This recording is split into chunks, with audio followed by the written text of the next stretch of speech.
agitators on both sides, psyop manipulation on both sides, and emergent violence on both sides. Welcome to Trumptopia. Good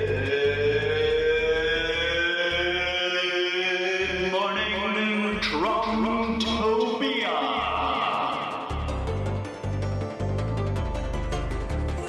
A special segment of the almost daily Zencast. Hosted by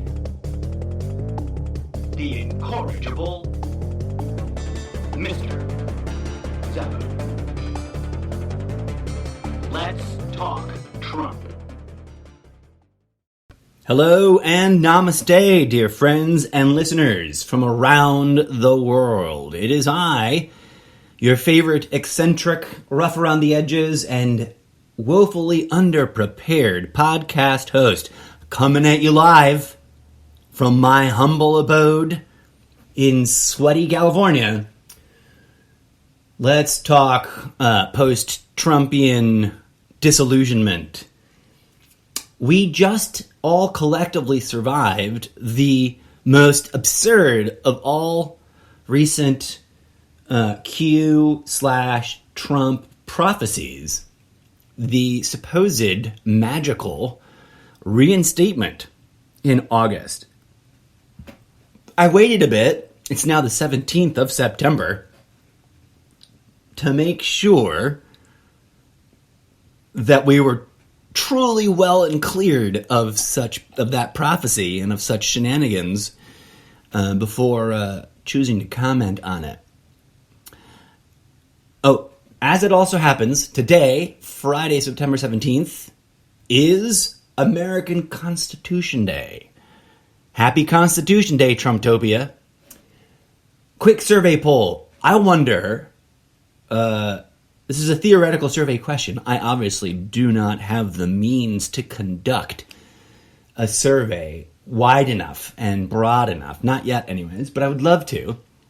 I would love to take a poll and really reach more than like 10% of the American population. I want to get at least, half of the actual population to respond to this question. How many Americans have actually read the Constitution all the way through? And like recently, I don't mean in school, I don't mean in high school or in college. I mean like since Trump took office. I'm sure plenty have. I'm not trying to cast some broad stroke absolutist insult, right? Like there's plenty of people who have.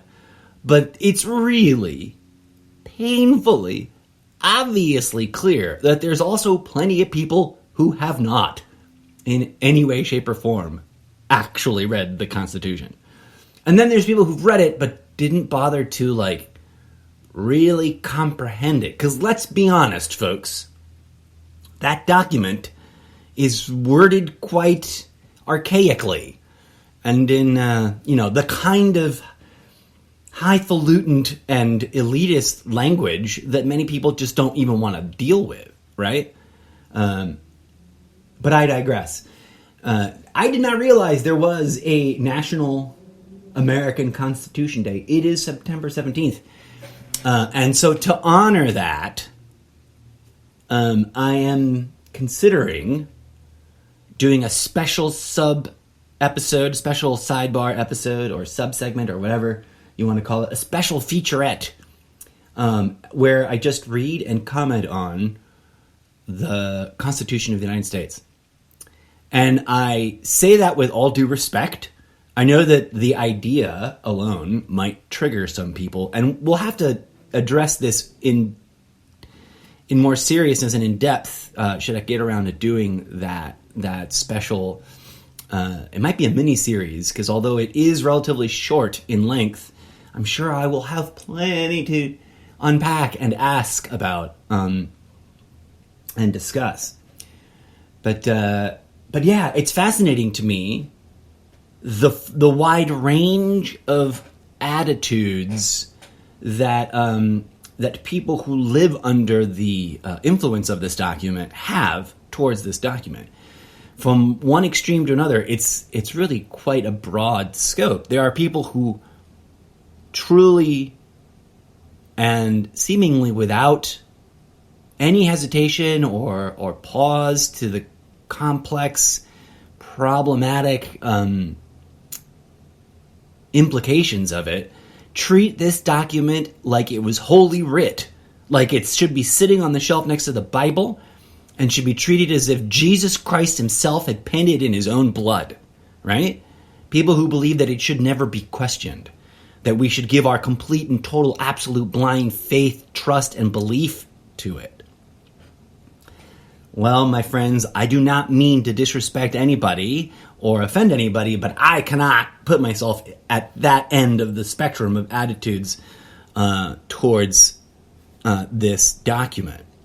And conversely, on the opposite end of the spectrum, there's people who are really quite ready to abolish it, to just start over, to get rid of it, and beyond, right? There's people who truly disrespect it or do just plain old don't care. And I can also not put myself on that end of the spectrum. To wrap up this quick blurb about the Constitution, I want to reference something that you may have already heard me talk about in the Belief double episode from recently. I get asked a lot if I believe in the Constitution. And I get where people are coming from, but to my mind, that's like asking if I believe in the moon, or if I believe in the air I breathe. I don't feel that that is necessary, right? I'm not trying to disrespect the Constitution. Do not get me wrong. Respect it? Yeah, to a certain degree. Do I have some criticisms and some questions and some concerns? Absolutely. And it would not be a free country if anyone could not ask questions of this all-powerful document, this much revered legal contract. But I digress. I'm not going to go out of my way to try to disrespect the Constitution or the people who adore it. That's not my point. But I do want to go beyond the surface discussion of its righteousness, right? Because that's where that sits. All those questions I just asked, or those things I pointed out, that's a surface issue of whether or not the document is righteous. And really, no document should be considered righteous. In fact, we should really question that word and its meaning and the way we use it. But that's a whole nother episode, right? Final thought. The people who wrote... Sorry, let me back up. The men who wrote... no, let me get really specific. The rich, landed gentry, white, powerful men who wrote the Constitution, owned slaves, and, had other deep problematic issues and flaws. So if I'm going to leave you with any thought about the Constitution before moving on with today's actual episode, I would say that maybe, just maybe, at a national level, the people of America need to have a real coming to terms with that reality, right? That these men, these rich, powerful, white, slave-owning men who wrote the Constitution should not be so revered. Like, yes, we should honor them as the Founding Fathers, but we should also hold them to account. And we should not behave or act or impose on others the expectation or the ideological assumption that their written work, that their content is infallible, right? America has no problem saying, the Pope is cute and all, but he's not infallible. But America tends to have a problem doing the same kind of critical thinking around the Founding Fathers and its own governing documentation. And my point here is that an honest, collaborative, non-insult-oriented, open-minded discussion or public discourse really needs to happen. We need to have a healthier relationship with our public understanding of this document because it has its flaws. And while it has its virtues as well, it is clearly easily used by those with evil intentions. But we will put a pin in that because that's something we're coming back full circle around to talk about. I opened the show with a really intense statement. Agitators on both sides, psyop manipulation on both sides, violence on both sides. And that is my sad and very real observation of the state of the world today, my friends. And I'm not even talking about the Trump divide, right? I'm talking about all the other issues going on. But let's take a moment. DJ Zed is looking at me like, let's get on it, man. We're sticking to the new schedule. Let's take a moment to reimagine our situation, to reset our mental conditioning, and to just enjoy a little bit of robot dance music, electronic noise from an alternate timeline. Here is DJ Zed's Days End and Ending Days. Always to the beginning. That title doesn't make any sense, DJ Zed. Are you like proofreading your titles? A chilled trap groove pad electronic audio entertainment sound file for your enjoyment. Here goes.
Conflict caused by political ideology, irrational attitudes towards one another's neighbors. We live in a country, and arguably a world, divided and set against itself.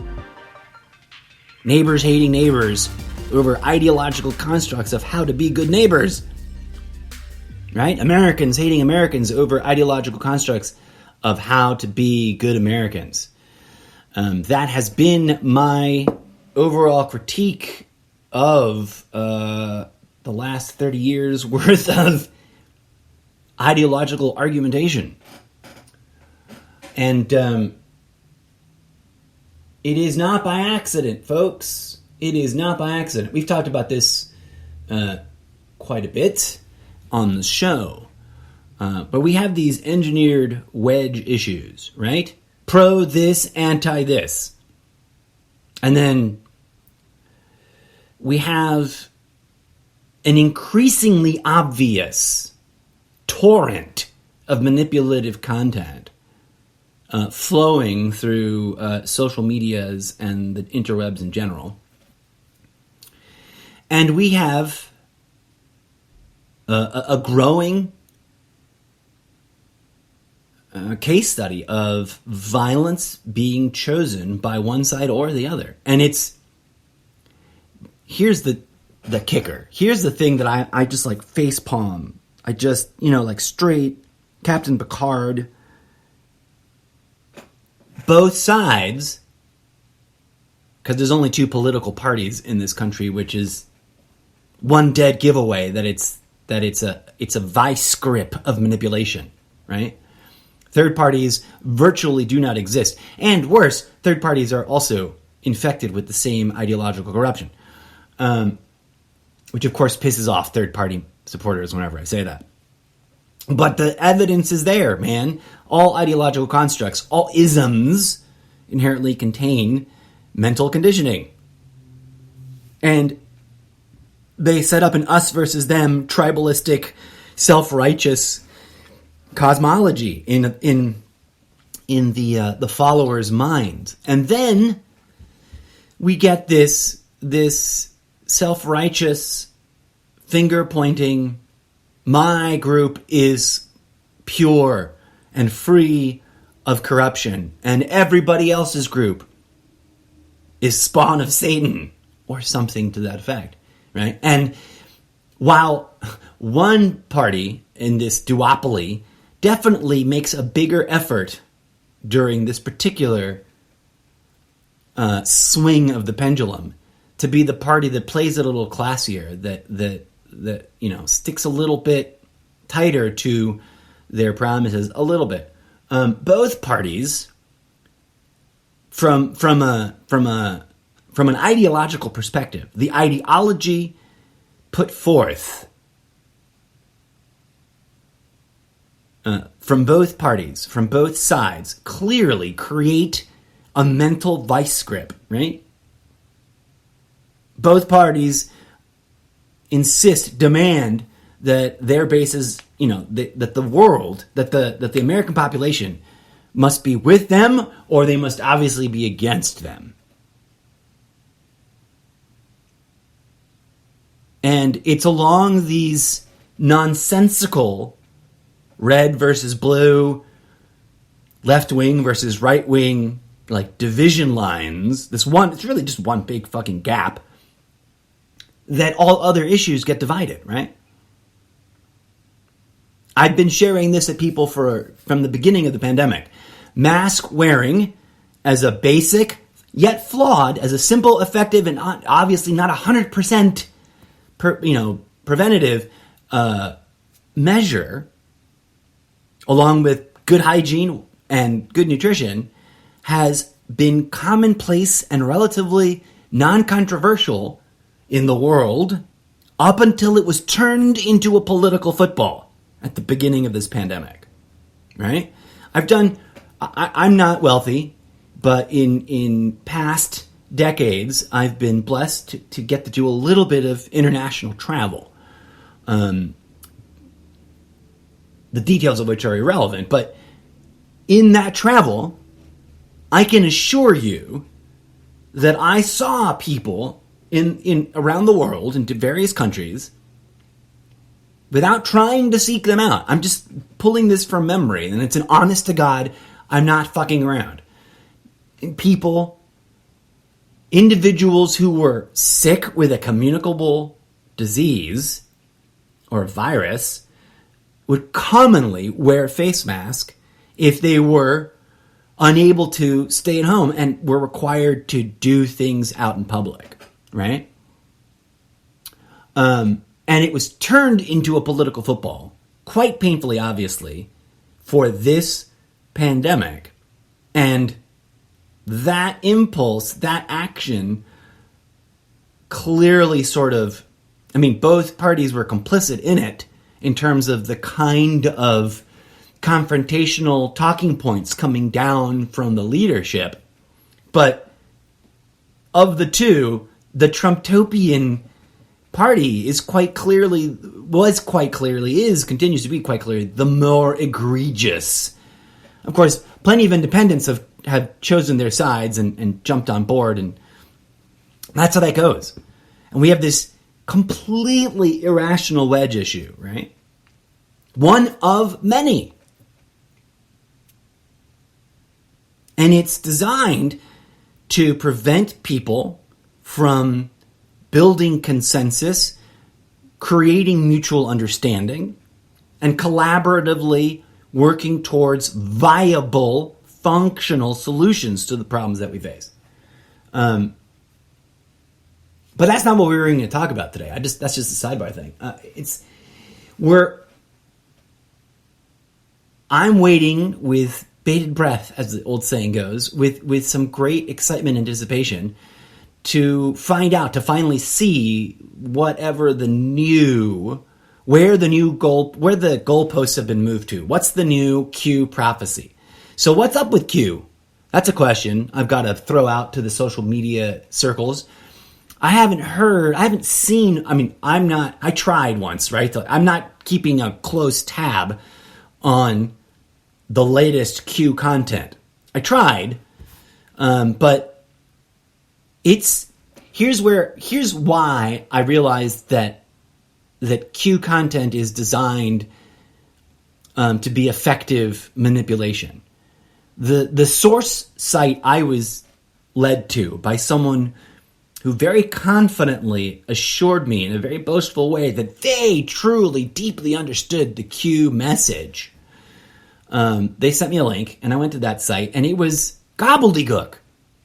It was memes and lots of redundant regurgitating of talking points, and the drops, as they were called, were, and they make a big deal of this, but they were indecipherable, vague, content-free, and clearly the kind of Rorschach blot sort of content designed to let people imprint whatever they want to project onto it.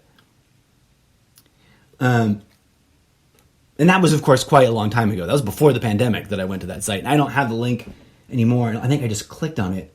And I don't remember where it was shared at me. And it wasn't in my inbox anywhere. So at least I don't know. But I digress.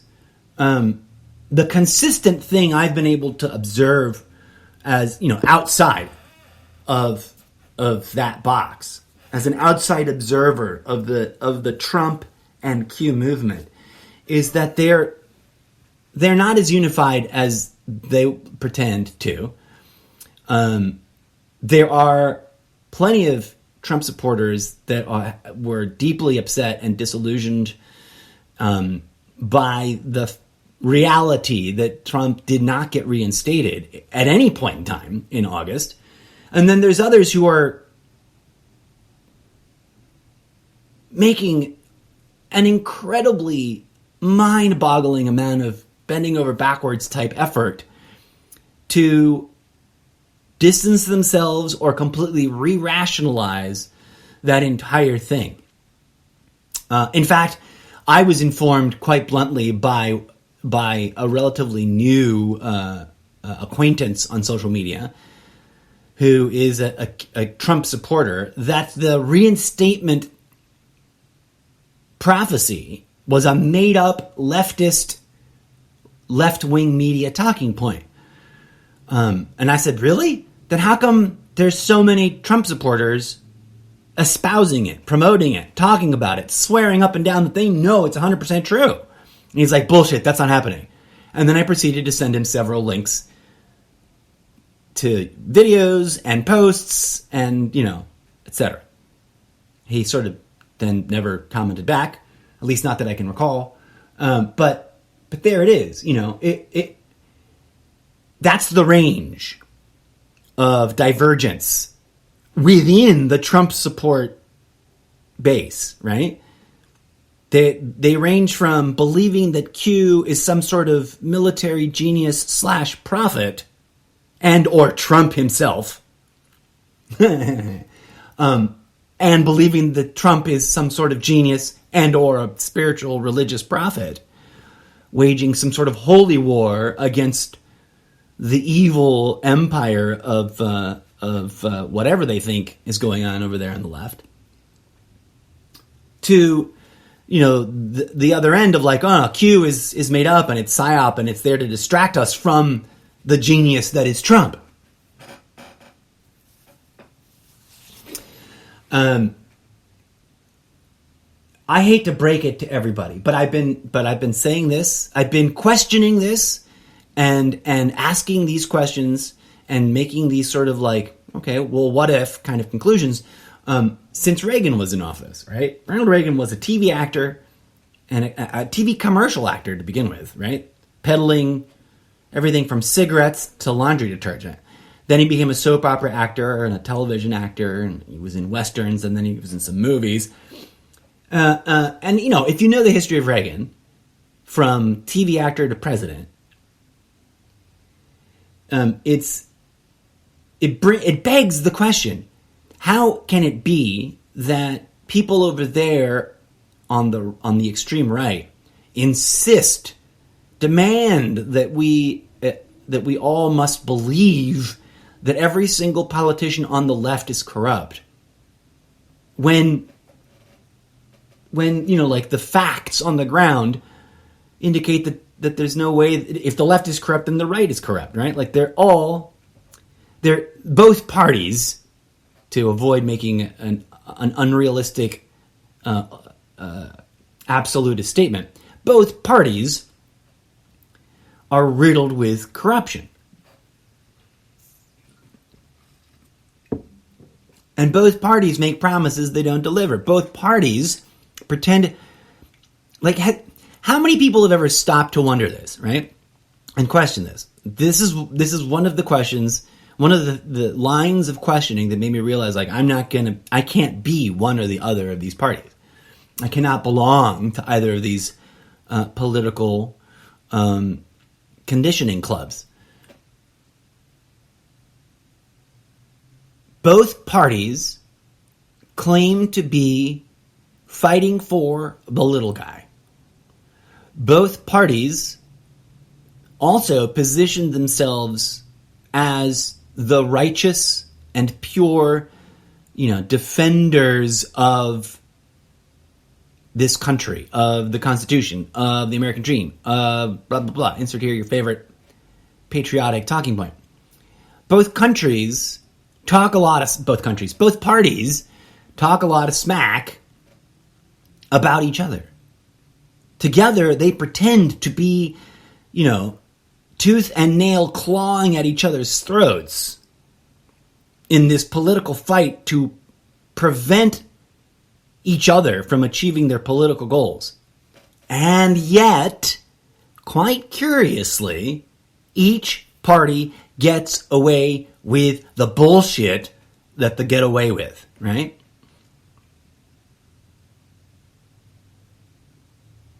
If both parties were truly trying to stop each other from getting away with the bullshit that they get away with, why is it that both parties get away with so much bullshit? Let's contemplate that question as we take in DJ Zed's Sparkling Stars, another groove pad electronic audio entertainment track from the hip hop Star audio asset package. Enjoy, my friends, as we transition to some other talking issues.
Pause for a moment and consider this, dear friends. All the ideological constructs that we fight over keep us distracted. Quite effectively, if I might point out. Keep us distracted, running on treadmills of argumentation and distraction. And there's plenty of theory content about what they're distracting us from, but I want you to consider my personal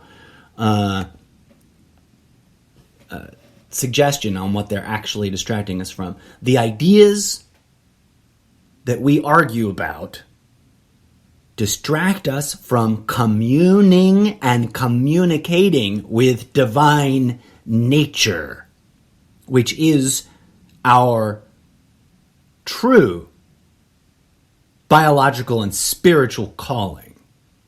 But put a pin in that, because I've already discussed it at length in various episodes. If you're new to the show, I apologize. It's rough and tumble. It is genuinely and authentically unscripted, real, and radically raw, right? But we do have a little sort of imaginary system where we talk about putting red pins on a giant corkboard. That's what that's about. That's me. That's the guy in that meme, with his arms in front of a giant wall full of stuff and red string connecting all the things. That's what that's about. So you get how that works. Back to today's show. I wanna quote a good buddy of mine. We've never met, but a social media buddy of mine, who sometimes is just, his commentary is on fire, right? Like I really deeply appreciate. I can't agree with everything he says, and that's often true, right? But we don't have to agree 100% to be actual friends. And isn't it fascinating how political punditry, political ideology tends to require absolute agreement, right? I mean, it's much more painfully obvious on the right. It's one of my warnings to the left, because I mean, if there is a good guy to this drama, and I don't really like that paradigm, but if I don't vote for either party. Let me make that clear to listeners who may not be aware, right? I get accused quite often by rightists of being some sort of leftist shill, some sort of leftist agent. I most certainly am not. I get accused by the left, not as often, because the left generally allows for discourse and disagreement more, relatively speaking. But I get accused by leftists of being the same thing for the right? And it doesn't make any sense, because I'm not. Makes me think of that meme I made, two Spider-Mans from the old school comic. No, it's from an old school cartoon show. And they're pointing at each other accusationally. And it says, when Americans accuse their fellow Americans of being brainwashed. I was saying before, I hate to break it to y'all, but the two political parties operate as an ideological vice grip of social conditioning and manipulation. I've said this before. I'm not... Hold on a second. Wait, I'm going off on my own rambling, and I didn't quote my friend. A buddy of mine posted this sometime in the last, 90 days. And it just, it's just matter of fact. It's just facts, as they say, the young kids say on the internets. And both sides need to come to terms with this, right? Because it's written as an admonishment to the right, but it really applies to both sides. The right has no room to ridicule AOC, Nancy Pelosi, and Dianne Feinstein, so long as Marjorie Taylor Greene, Matt Gaetz, and Donald Trump get a free pass from them. It's harder to understand why the GOP base, right? Why the people who belong to that party give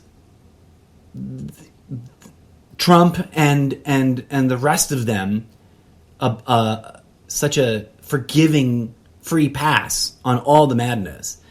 But let's be really honest, folks. the left gets super coddly and adorably like smitten with their politicians, and then tends to turn a blind eye to their madness, right? Like back in the good old days when Obama was in office, and he was a pretty slick and well-spoken politician, right? And generally speaking, yeah, compared to Trump, preferable, generally speaking. But he deported more people than any president before him. He dropped more bombs in foreign countries using drones than any president before him. And he had that whole, what was that, gun trafficking thing? I forgot about what that's called. And all kinds of other controversial maneuvers and issues and things that he did that the right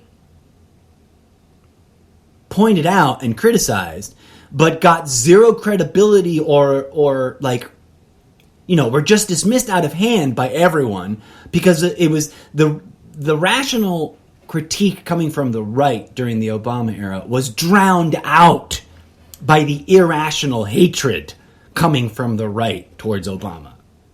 And then they turn around and played sweet, innocent victims when Trump was criticized. One of the most absurd things to come out of the right was the claim that Trump was the most attacked, most belittled, most insulted president in American history. Bullshit. In living history, in terms of, since in living memory, in terms of my observations since I've been in this country, in this timeline, here in this dimension, the absolutely irrational and sadistic, vitriolic, and absurdist hate from the right towards Obama takes the cake. It hands down it is crazier than any, worse and overpoweringly more intense than any amount of quote-unquote Trump derangement syndrome that may have been coming from the left. And I mean, the problem is the left and its strategy is based on manipulation within the confines of believable aspiration, believable progress, etc. They manipulate people by speaking it within believable terms of like what can be achieved, what has been achieved, right? They paint themselves in the colors of collaboration and unity and togetherness. But they also let the right get away with what the right gets away with. The political parties are complicit with one another, in my assessment, in a sort of Punch and Judy puppet show full of fighting, right? It's like saying Punch and Judy are complicit in their argument is fake. A kid would be like, but look, they're hitting each other really hard, and Judy picked up a stick and bitch slapped the fuck out of Punch, and blah blah blah, and it was all really intense. Yeah, but it's one person puppeteering them, right? Now, this is a broad analogy. I'm not going to pretend that I know things that I don't know. Curiously, a lot of people do that. I don't know if the Illuminati is real, right? I get a lot of recruitment emails from the good Illuminati on Instagram. I don't know. Are they real? They don't sound real, and they all back off when I start talking about how boilerplate their messages all sound, and then they block me. I don't know. Likewise, I'm not going to pretend to know anything I don't know about either political party, all right? But I am going to call out things that I have observed. And observationally speaking, the end result, the facts on the ground, in the communities, is that conflict is central to political ideology. Both parties are fighting for the good guys, fighting for the little guys, fighting for the rich guys, fighting for the bad guys. And both parties mislead their bases and deal with them duplicitously. Tragically, and there's a reason why I choose that word, tragically, especially since the onset of the era of Trumptopia, the right, the GOP, and Trump specifically, are just more egregiously, painfully obvious about their duplicitousness, about their manipulation. They don't even care anymore, it seems like, to pretend that they're not manipulating their base. And the base is so worked up, the base is so frenzied with animosity, hatred, and a desire to fight the bad guys, which, as I've pointed out several times on this show, will solve nothing. Fighting perpetuates more fighting, period. Violence breeds more violence, period. Never has a bloody violent revolution in world history actually solved the real problems at play. They only reset the stage, created a short-term transitional period where things were not as bad as they were before the bloody violent revolution. If revolutions fixed things, why are so many people foaming at the mouth for revolution now, given the fact that we've had so many violent revolutions in world history? It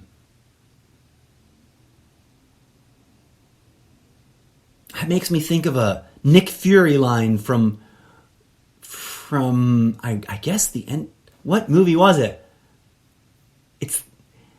I don't remember the exact line of dialogue, but it's a scene where Black Widow is at the new Avengers headquarters in upstate New York, and Nick Fury rolls up and they have a discussion, and he walks away and he says, one thing, something about trouble. No matter who wins, trouble always comes back around. There's a reason that is so, right? There's a reason that is the case, that is true. And that's because it doesn't matter who wins if the two of them are just wrestling like fake wrestlers over there in WrestleMania. Because the conflict solves nothing except to create conflict within the fan bases of the characters fighting on the literal political stage.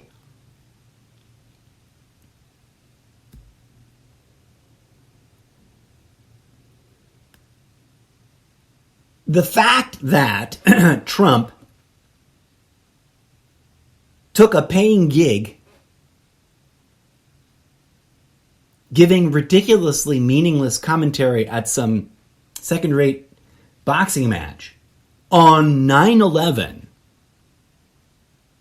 the anniversary of an event that, setting aside all the controversy around it, is a painful, tragic anniversary, and that has literally defined the last 2 decades of American life, should make it clear, right? He just completely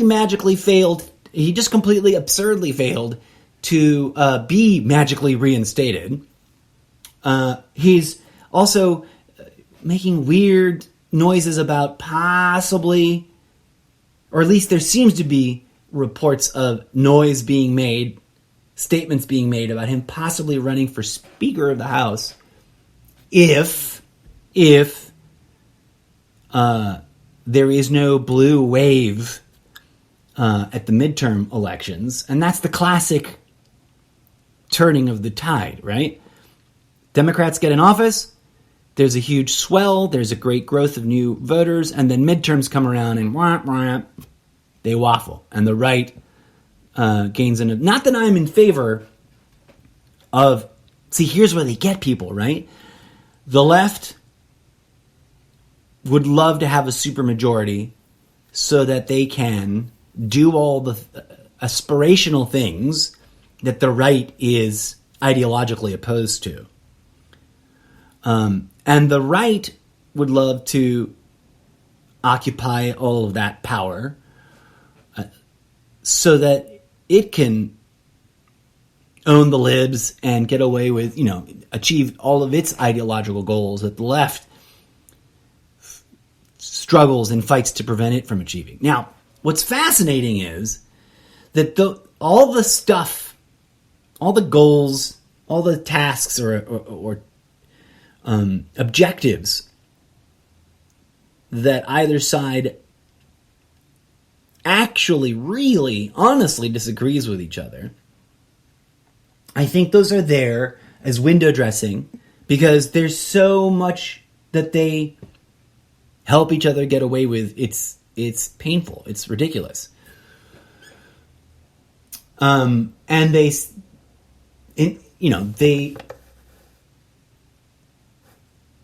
they perpetuate this judge the book by its cover sort of attitude. Both sides do. Both sides encourage, and I mean the political parties in the way that they guide their voting base.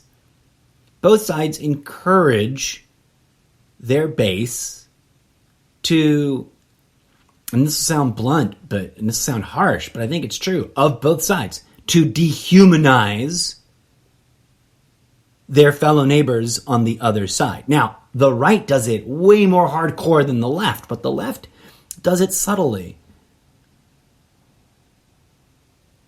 Almost,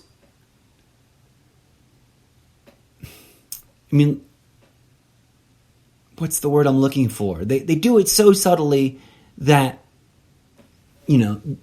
it's easier to rationalize that the left, that they are not dehumanizing people as much as the right does.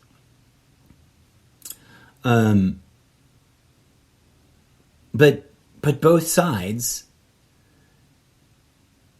dismiss the human pain of the other side because the other side's the villain, right? No matter how absurd as it may sound, to everyone on the right, the leftists are the villains. And to everyone on the left, the rightists are the villains. Pretty convenient if the goal is perpetual conflict that may eventually break out into civil war. And I know we haven't talked about civil war in a while. That terminology has not been trending.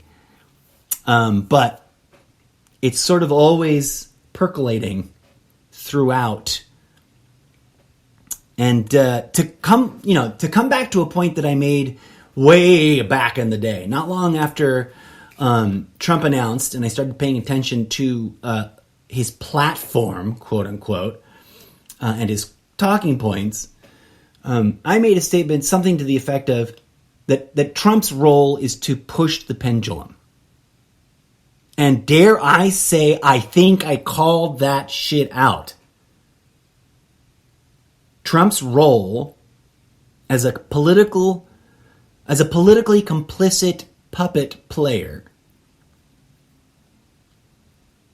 on the stage of political theater was to whip up and consolidate a frenzied, rabid, angry, self-righteously motivated political base, and to see how far to the extreme they could be pushed, they could be cajoled, they could be seduced. Now, lots of people out there have been making political predictions and then patting themselves on the back for the political predictions apparently coming true.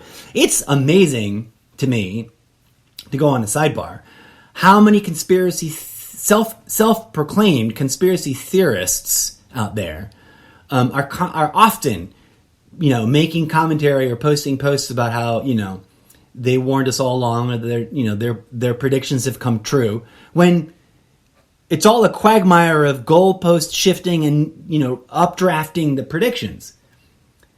I keep asking people, what happened to the predictions from the 90s that never panned out? And they're all like, fuck you, what the fuck are you talking about? I've literally been told by one Johnny-come-lately conspiracy theorist over there in the Q camp that conspiracy theory didn't exist when I was in high school. I'm like, excuse me? The conspiracy theory movement has been around for at least 60 some odd years, if not 70 years, in terms of American political conspiracy theory. And in human history, there have always been conspiracy theories.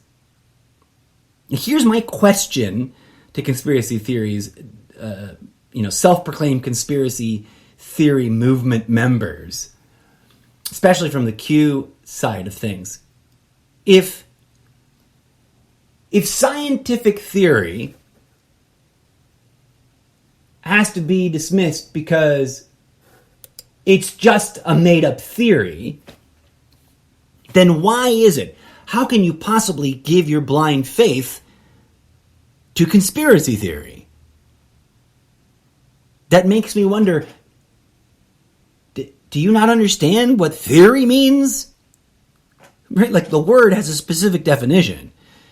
And no offense, but the vast majority of self-proclaimed conspiracy theorists have presented their talking points, which they're just regurgitating from content they viewed, as absolute truth, right? As dogmatic, undebunkable, absolutist, concrete fact, the way in which religious fanatics present their religious dogma as if it were fact. Theories are not fact, my friends. Neither scientific nor conspiracy. Theories are models of the mind attempting to describe, supposedly based on evidence, phenomena that has not actually been fully confirmed yet. That's what a theory is by definition. And to close things out about that, the Trump base, because of Trump's encouragement and perpetuation and acceptance of conspiracy theory content that's obviously got one little nugget of sort of truthiness and then a big giant ball of bullshit wrapped around it. The Trump base just doesn't bother to evaluate any conspiracy theory content whatsoever. And to the extent that it's like, okay, I'm constantly asking them in conversation, in threads and whatnot, when they call, because I'll be asking some questions about some post, some claim. And then they'll instantly go into the knee-jerk, boilerplate, prefab talking points of I'm some sort of brainwashed sheeple regurgitating what's on the leftist news. And I'm like, that's funny, because I watch all the news from the full spectrum in the same relative giant grain of salt. I don't believe that they're giving me 100% facts, no matter which side of the political spectrum. So, I come at news as like an observer that's here to critique and to try to discern where they have a valid point and where they're just spinning. I do not, to the best of my ability, I do not try to just blindly accept what is said on any news program from either end of the political spectrum.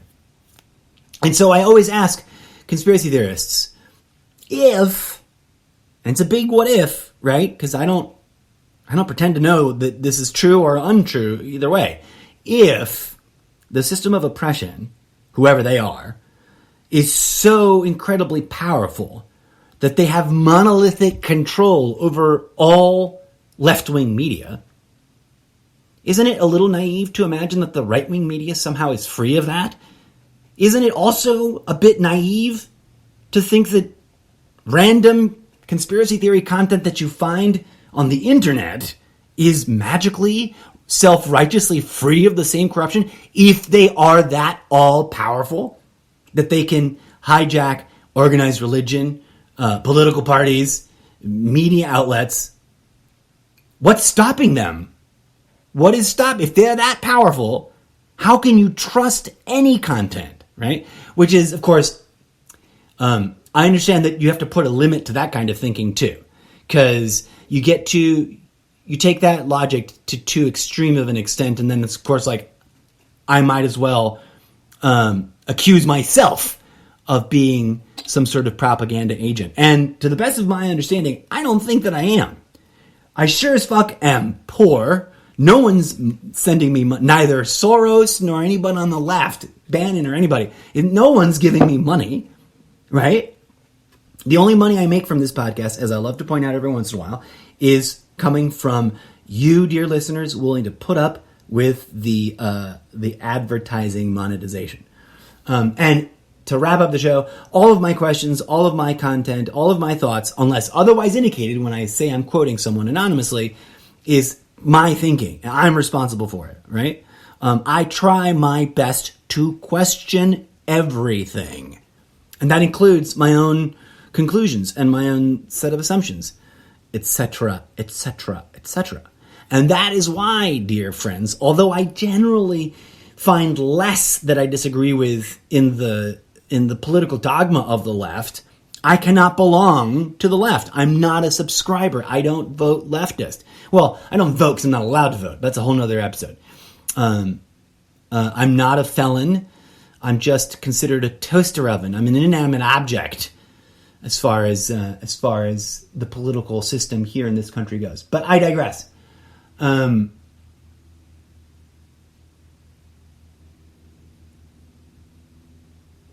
We, the people, have to transcend the political conditioning that has been raining down on us, not just here, but in all countries, right? That's the calling.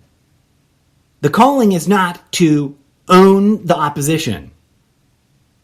That really should be obvious, because that's just violence perpetuating violence, whether the violence is verbal, emotional, intellectual, metaphysical, or good old-fashioned punching each other, right? And from January 6th to the Asian hate to the anti-mask drunk rowdy folks on airplanes to people stabbing each other over the vaccine and everything in between. There's a deep and profound calling to address that. Not by winning the political argument, because it's the political argument that's fomenting that violence on both sides. Yes, the right's taken a little bit further so far, but they've definitely been the vanguard of normalizing death threats. Final bit before I wrap up the show. What the actual fuck, America? What the actual fuck with normalizing death threats? Death threats as comedy or as intimidation? Invalid. Invalid. Immoral. Wrong. And indicates sociopathy and moots your point. Totally undermines and what's the word I'm looking for? Something. It's a negating word. It's a word about how if you resort to issuing death threats, your entire argument is void, null and void. Your entire attempt to make some sort of point is chucked out the window, buddy. Death threats should not be tolerated. Death threats should not be funny. Death threats should not be considered some sort of dick-whipping intellectual tool to prove you're stronger than everybody else. Death threats prove my argument. When a political discussion devolves into intimidation tactics and insinuation of violence and ultimately death threats, y'all just proving my point that political manipulation is a vice grip coming at you from all sides with one goal: to put the pressure on everyone to foment violence. And the calling, dear friends, as I'm fond of saying, is to heal that shit. It's not to win the argument. It's to heal the underlying trauma that allows us to normalize such grotesque tactics. And so, friends, I send to you my love and healing energy. And I invite you, my dear friends and listeners, to consider the proposition that instead of trying to win, we should be reaching out towards each other to gain mutual understanding and share emotional, intellectual, and spiritual healing. Stay tuned for more, as I am already over time.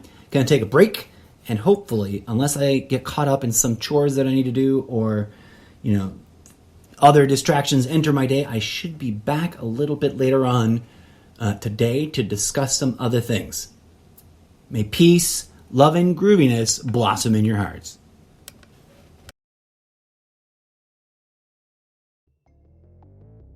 And that is the latest madness from behind the orange wall. Thank you for listening to GMT, a special segment of the Almost Daily Zencast.